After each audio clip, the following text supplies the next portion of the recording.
Hey love, and welcome back to another video.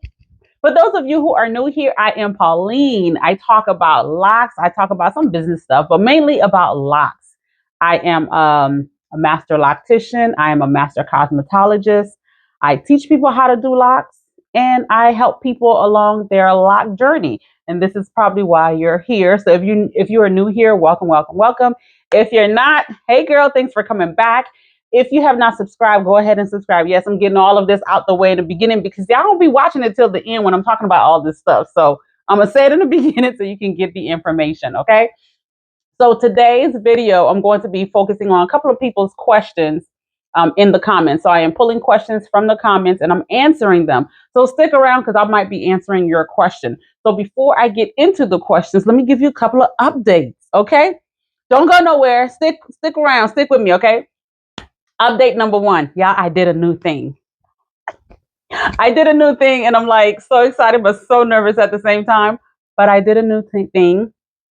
I started a podcast. I started a podcast, y'all. So I started a podcast. It is called the Next Level Her Podcast. It is not about locks, but it is talking about personal growth, personal development, business, and different things like that. Mainly just, focusing on me, my life, and looking to encourage people along their own personal journey. So if you like me as an individual, you might like my podcast.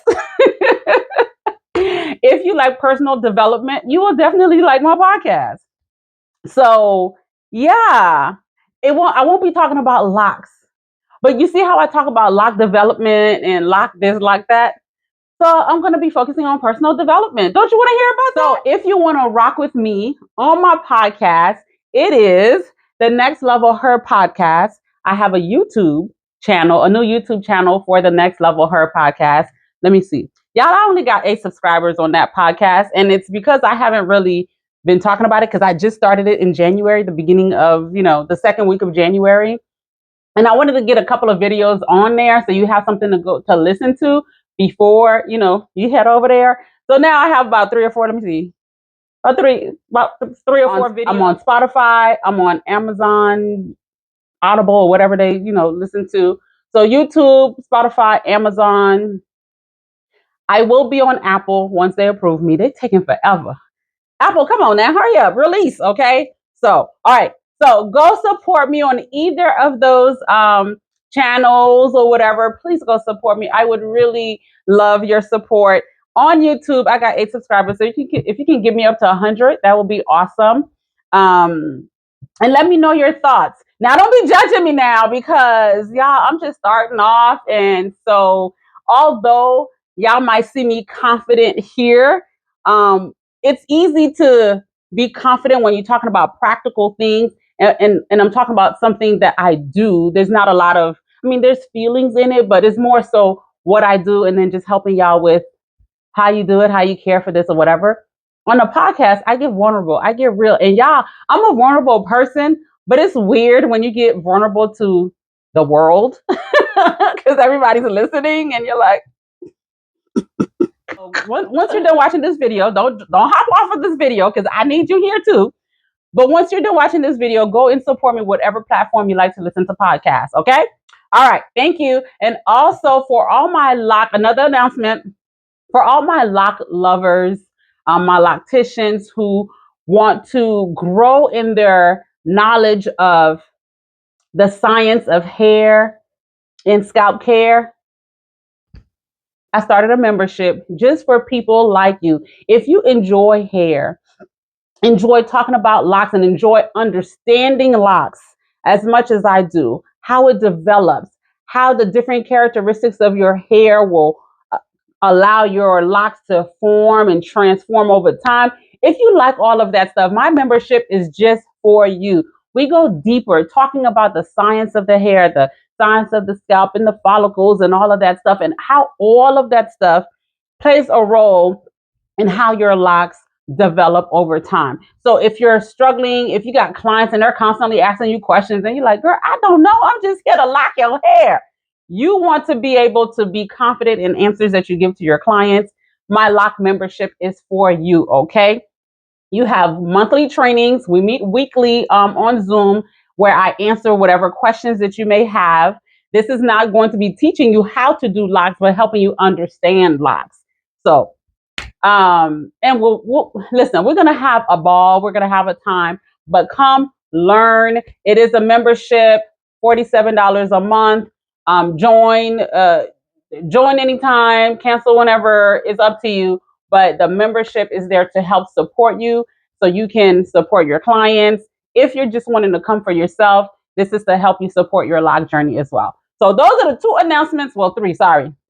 Third announcement is if you have not registered for the Lockpreneur Experience seminar, okay, you need to go ahead and get registered. All these links, everything I'm talking about will be linked below, okay?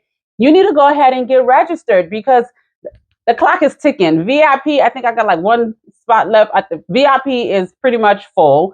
So I have general tickets left. So get registered. Day one, if you're VIP, is content day. We're going to focus on creating content, and then we're going to actually go to a content space to create content. So you're going to learn how to create content and then go and create the content, put it into practice. Day two is going to be business strategy, where you're going to be learning how to strategize in your business, grow your business. So we're going to have different speakers talking about different things to help you grow your business. Okay. And day three, for those of you who like hands-on stuff, day three is focusing on lock repairs. We're going to be repairing locks. We're going to have live models and we're going to have mannequins. So you'll be able to work on different type of lock issues, learn how to correct different lock issues that people may have. So this, listen, be there or be square. All right, let me get to these questions before y'all like Pauline talking too much. I came here to learn about, to get lock information, lock education, not all this other stuff she's talking about. But thank you for giving me your ears. Okay, let me give you these questions and answers to these questions that people have asked. Okay, all right. So someone asked, this is Erica. How should someone like me who has thin, fine hair start their lock journey? Okay, so we know her hair is, now I did a video on a starter, a two-strand twist starter lock, whatever. So she commented under this video. So how would someone like me who has fine, thin, so I'm assuming when she said thin, low density, fine, which is the diameter of the texture of the hair, so fine. And she said it's 9 inches, 9-inch hair, so 9-inch long, start the lock journey. So because it's fine, low density, she's going to need, you're going to need, Erica, you probably want volume. You don't have to have it, but most people with fine, low density hair want volume. And then you have 9 inches of hair. That's, that's a good length. So the longer your hair is, the less volume you might see. When it's shorter, it tends to grow out. And, when it's longer, it's like, okay. So because it's fine, it's hard. I can give suggestions, but Erica, it is hard for me to properly advise you when I don't know what your curl pattern is like. I know the density, I know the texture, I know your length, but I do not know your curl pattern. And curl pattern is important in deciding what locking technique you should use. So I'm going to give you answers based on different based on different curl patterns. Okay. So if you have a tight curl pattern, but you have fine, thin, fine, low density hair, that's 9 inches, right? You can interlock the hair to start with.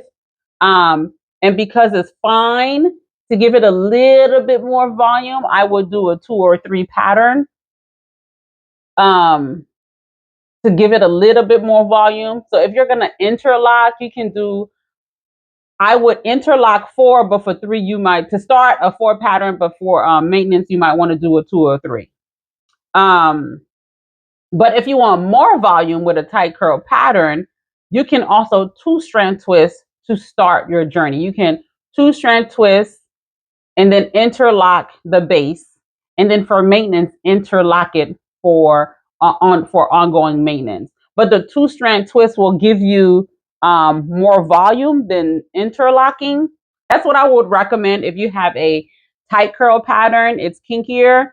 You can interlock or do the 2-strand twist method to start. If you have a looser curl pattern, I would definitely interlock because it will give it a better hold.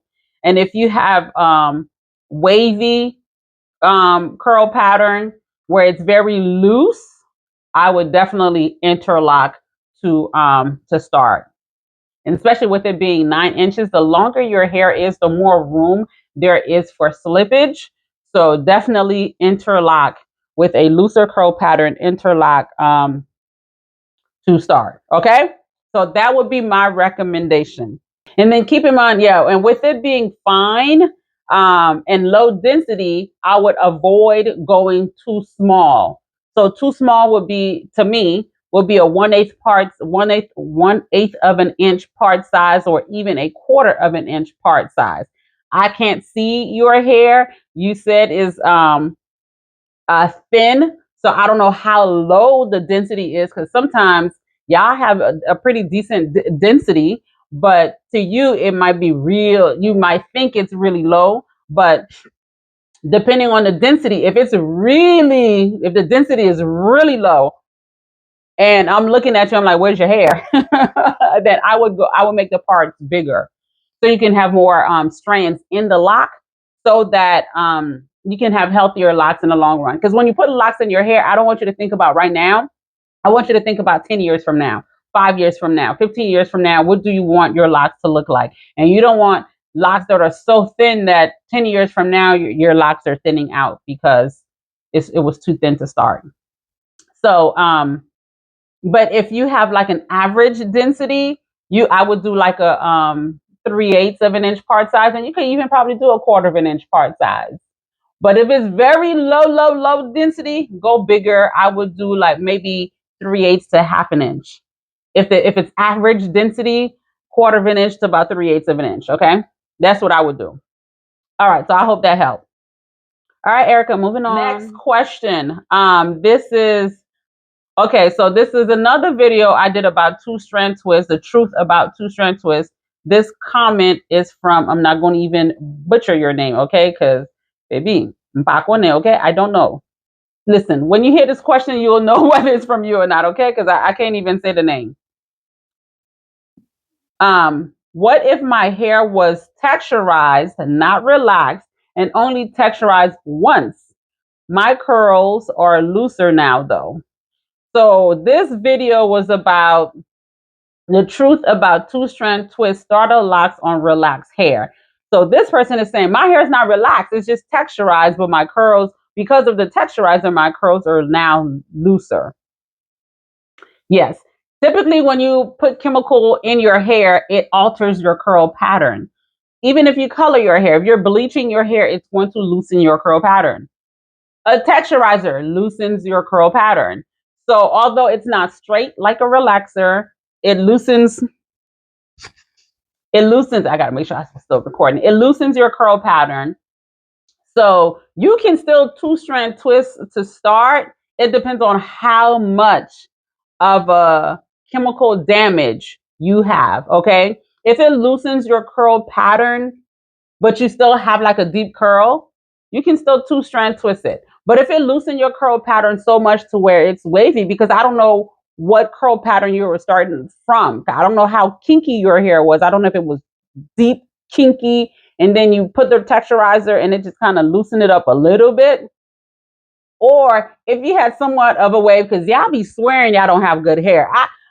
Listen, I promise you, everybody that come in my chair, they're like, Pauline, I don't have good hair. And I'm like, baby, do you see these curls?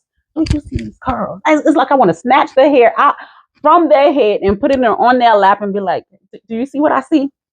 But anywho, y'all be swearing y'all don't have good hair. Y'all be swearing y'all don't have curls. Y'all don't have definition. You do have it. It's just you have so much of it you can't really tell because it's separated, right?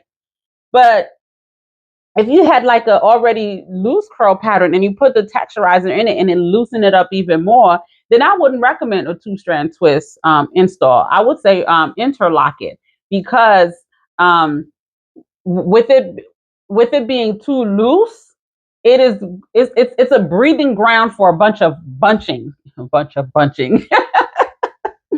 It's a breeding ground for bunching. You're going to get so much bunching. You're going to be frustrated with your lock journey. And instead of being frustrated, just start off with interlocking so you can avoid that frustration and avoid having to do so much to your locks. Okay. So I hope that answered your question. Okay. Let me see. Let me read it again. Make sure I didn't miss anything.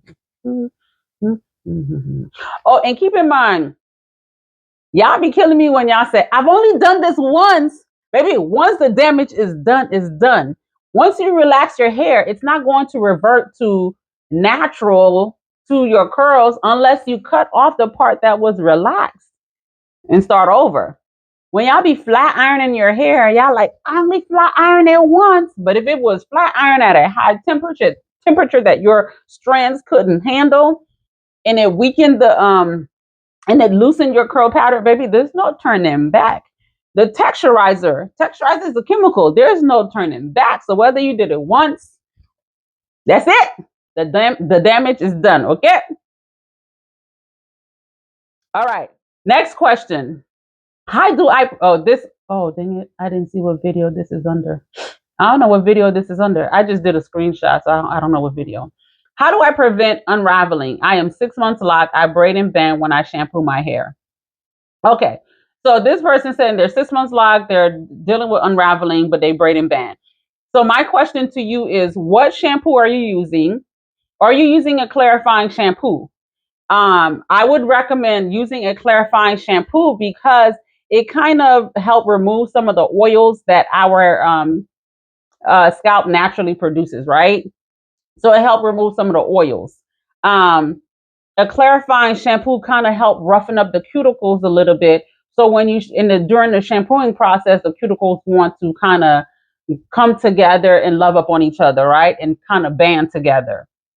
If you're using like a moisturizing shampoo, hydrating shampoo, or something that's a shampoo that's not clarifying, then that shampoo is not going to help the locking process. It's going to try to cause have the hair unravel because moisturizing, hydrating shampoos and stuff like that, they tend to work like a conditioning agent. Although it's not a conditioner, it is extremely gentle. It is not going to roughen up the cuticles like you need to, so it sometimes causes unraveling.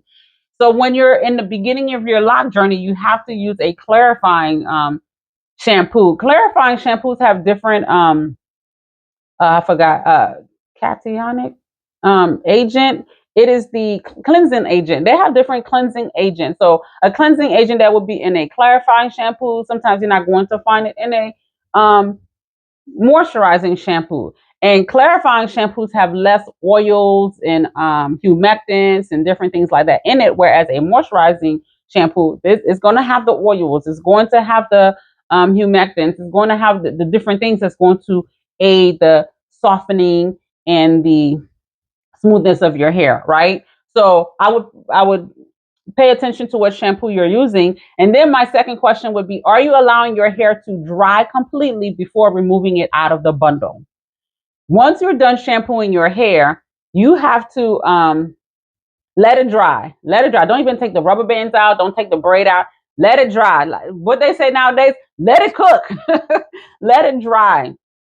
Let it dry 90 to 100%, and then you can remove it out. Because a lot of times when you're getting ready to take the braid, when you take the rubber band out and you're getting ready to take the braid out, if their hair is still wet, you're doing a lot of manipulation to the hair while it doesn't seem like it, but hey, baby, any little thing you do, that's a lot of manipulation. And while the hair is wet, there's room for movement. And we're trying to prevent so much movement during the while it's wet and during the taking down process. So we want it dry.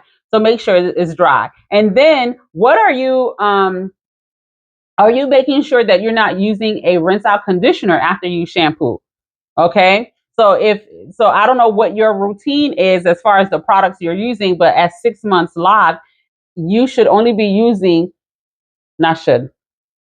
I usually recommend to my clients, if you were my client, I would say clarify shampoo, leave-in conditioner. That's it. That's it. No rinse out conditioners, no none of that. Okay. That's it. And that leave-in conditioner is going on you spraying it on your hair after your hair has dried. Okay.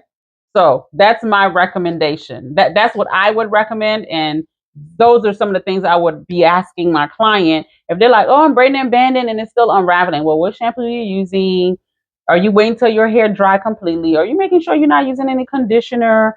Are you making sure? And then I don't know if it's unraveling while after you shampoo or during the shampooing process, or if it's just unraveling during other times. So then you have to think about your activity. Do you sweat when you sleep at night? If you sweat a lot, if you're going through menopause or you just a sweater, if you sweat a lot at night, braid your hair at night when you sleep. If you work out and you sweat a lot, put your hair in a protective style when you work out, so you don't have to worry about it. So when you shower, is your hair out just taking in the steam? Some of y'all like to dip your hair in the shower. Are you doing any of those things? So you want to think about your activities. What are you doing that might be causing the slippage? Okay. All right. So Sheena, that was Sheena's journey. Hey, I like that name. All right, Sheena, I hope I answered that question. Last question.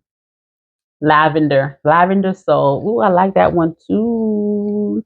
All right, lavender. Okay. Hey, Pauline, could you talk a little bit about reasons a loctician would tell a client that they will never be fully locked, and what that actually means for me, the client? So sister lock, my sister locks will never mature? Question. I have been locked for just under 4 years and have to treat them like they are baby locks. So she's saying, I braid and band, no water, no color, no hands, no styles, no manipulation, etc. Okay. My kids been watching The Lion King lately, so y'all know that part. We got no water, no food, and I just love the accent on there. No water, no food. So that's what that remind me of. Yeah, that's just how my brain works. Okay. All right. And my hair is soft, fine, and grows in curly. I have enjoyed watching them change over time, but I am not having as much fun with my locks as I thought I would. Any advice or suggestions? Okay, so you're almost 4 years locked, and it's not locking. You braid and band. When you say no water, I'm curious. What do you mean by no water? No color, no hands. Da, da, da. Okay, you said your hair is soft, fine, and it's curly. So if you're saying it's curly, you might have a looser curl pattern, and it's soft. That means your hair is you probably have low porosity hair. Cuticles are flat, are laid down, and then fine. So I'm assuming my hair is soft, fine. So I'm assuming you're referring to the strands of the hair. That is fine. Okay. Yeah. So you already have like the combination of potential slippage type hair, right? Because it's soft, your low porosity, your cuticles are laid flat, and it's fine. Finer hair, boy. Whew, fine. And then you have curly hair. That tells me it's not kinky. It's in a looser. Your curls are looser. So that's already a a recipe for potential slippage. So if you're having slippage, that means you're probably having some slippage. And if you're having slippage, that means the lock is coming undone. And if the lock keeps coming undone, every time your loctician puts it back, it is starting the locking process all over again. So if your locks are unraveling, so y'all keep in mind, if every time you wash your hair, you shampoo your hair, locks are coming out. Every time that lock gets put in from scratch, that's a new lock. If you've been locked 4 years, one lock comes out, slips, and we put in a new lock. That lock is starting from day one, while the rest is on day year 4. Okay. Also, if it's been slipping over time, if it's a looser, if there's it with your type of hair, every time you shampoo, even if it doesn't completely unravel, it loosens up. The interlocking technique loosens up, and your hair is fine, so it's not going to swell as much. Your cuticles are laid flat, so it's not going to swell as much to help aiding the matting and the locking process, right? So because of that, you're having some difficulties, you're having some struggles.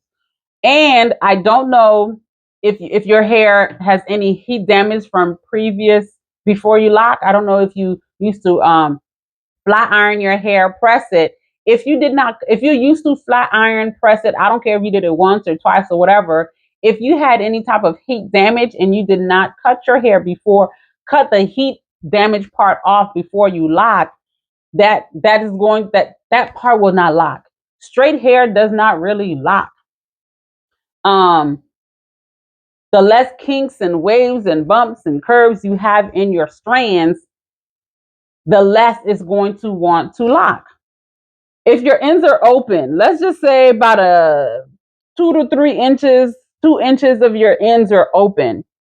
Although the ends are open, the strand, the lock right beneath it might be locked. So it all depends. If you had any type of heat damage, and sometimes some people don't have heat damage. Some of us just have different textures. We have different curl pattern throughout our hair, throughout our head, right? So if in some areas you have a straighter curl, straighter strands of hair, that part makes it a little difficult to lock. But I am curious, the fact that you said no water, I am curious as to how often are you shampooing your hair? That's one of the questions I would ask, because although water causes the hair to expand and causes movement, and it may cause some slippage, water is still um, the best resource for locking hair. Water helps the hair to lock. Water helps movement, and with that movement comes matting. So with water being introduced to your locks is going to aid the locking process. So I tell people, how often do you shampoo? Shampooing every other month is, you're slowing the locking process down. Because we need movement. We need their hair needs to be shuffling. Their hair needs to be, especially if you have soft hair. Your cuticles are laid flat. And cuticles already ain't trying to, they're not on your side. They already ain't trying to help you. So now when you shampoo more frequently, the movement, the shuffling creates some type of bunching, creates some type of matting. And that's how it's going to help the hair lock. So I would ask, how often do you shampoo your hair? I know sometimes when our hair isn't doing what it's supposed to do, we feel like, oh my God, I can't shampoo. I never tell my clients not to shampoo. I said shampoo, because it's going to help the locking process. So for you, I would, if you're shampooing once a month, I will say increase it to every other week. Increase it to twice a month, because it probably needs a little bit more manipulation to create movement, to create expansion, although it ain't going to expand that much. And then I would say use maybe like a chelating shampoo, um, because a chelating shampoo is a bit more aggressive. It's going to roughen up them cuticles and help with the locking process. Avoid stuff that's so moisturizing and softening that it does the opposite, because we're trying to blow them cuticles open, okay? Not in a negative way, but we need the cuticles to rise a little bit. Let it rise. Just rise a little bit. So by the time it rises and there's movement, it can come together and start helping the locking process. So yes, there are some people whose ends don't lock, and it's because of the type of hair that they have: low porosity, fine, loose curl, really loose curl pattern, almost straight. Sometimes chemical damage, sometimes heat damage. Those things will cause the hair not to lock. So you already have half of that stuff that I've mentioned. So I can see why your loctician will say it will never lock, but I would challenge you to look at your process and see if you can do some things to kind of help it to lock a little bit. It might not lock completely. Like some people, you will see their ends are fully closed and shut, right? And then there are some people, their ends are closed and their curly cues never go away. There are some people like that. The curly cues never go away, but the hair is locked. It's just the ends of it. The ends of it isn't locked, but it's locked where the budding start, right? So that's what I'm thinking as to why she said it won't lock.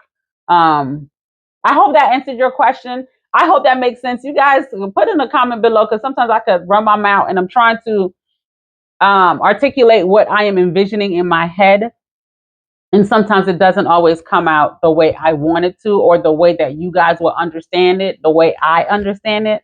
But I hope that helps. So my advice would be, if you're not shampooing often, increase your shampooing routine. If you're not using clarifying shampoo or an chelating shampoo, switch to those type of shampoos. I know you've been locked almost 4 years, but we need something to roughen up those cuticles a little bit to help with the locking process. So increase your shampooing routine.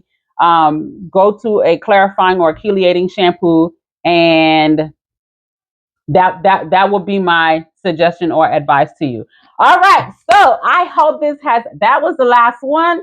I hope this has helped. Hopefully, if you guys have any questions, put it below.